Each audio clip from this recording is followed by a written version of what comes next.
Okay, for this video, we're gonna be working on the skipping axe kick. Now, as an advanced student, you should already know your basic straight leg axe kick with the rear leg, your knee snap, axe kick with the rear leg. Now we're gonna be using the front leg, okay? This is a great technique that you use from a weight back fighting stance. If your weight's forward on this kick, it's gonna be really hard to get this leg up, so your weight's gonna be a little bit further back. Now, what I don't mean by that is that you're leaning back, okay? But you may be in a cat stance here, still centered, where you've got this leg to be able to move easily. Now, what we're gonna do is we're gonna cover some distance, okay? Anytime that I'm sparring with somebody who likes to stay a little bit further back, I need ways to get closer quickly, so we're gonna be using a skip. The skip works basically like this. I'm gonna take my rear leg, it's gonna push forward, and my front leg is gonna lift at the same time, so that my front leg is then replaced by my rear leg. Boom. Now that's a fairly small one. You can make these fairly large to cover a lot of distance, or keep them small just to get a little switch. When you come back down off of that, you want to maintain control, not fall forward with your skip.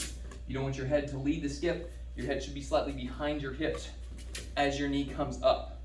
All right? So I'm going to bring Miss Christy over here. She's going to hold the paddle, and then we're going to show you kind of how this would work in sparring. So I'm going to use my right leg, which is my lead leg in this particular case. I'm going to come up across my own center line. It really helps to start this in a little bit more bladed stance. From here, my rear leg skips, my front knee comes up, I point the toes, lift, and then drop onto the center line of the target. I'm trying to hit across the face with this kick, okay? A little bit faster, boom. Now, what you don't want to do is slap down into the floor and damage your knee. So make sure you control that descent. You are pulling with the hamstring and the lower back here, but not so much that you hurt yourself. The weight of your leg is quite sufficient to get whatever points you need to in sparring, or to even do some damage, okay? So, Miss Christy, I'm gonna have you toss that pad aside for right now. I wanna show you guys what your target is for this kick.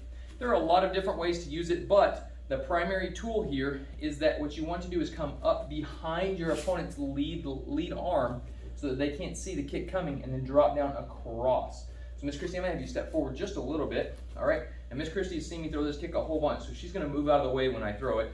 My knee comes up, and I drop down across the face. Let me show you that one more time from this angle. Miss Christy, if you'd stand right here. Awesome. Okay, so I skip forward. You see there's too much distance for me to hit her. I can't reach her, so I skip forward, knee comes up, and snap down. Control that descent, land in a good fighting stance.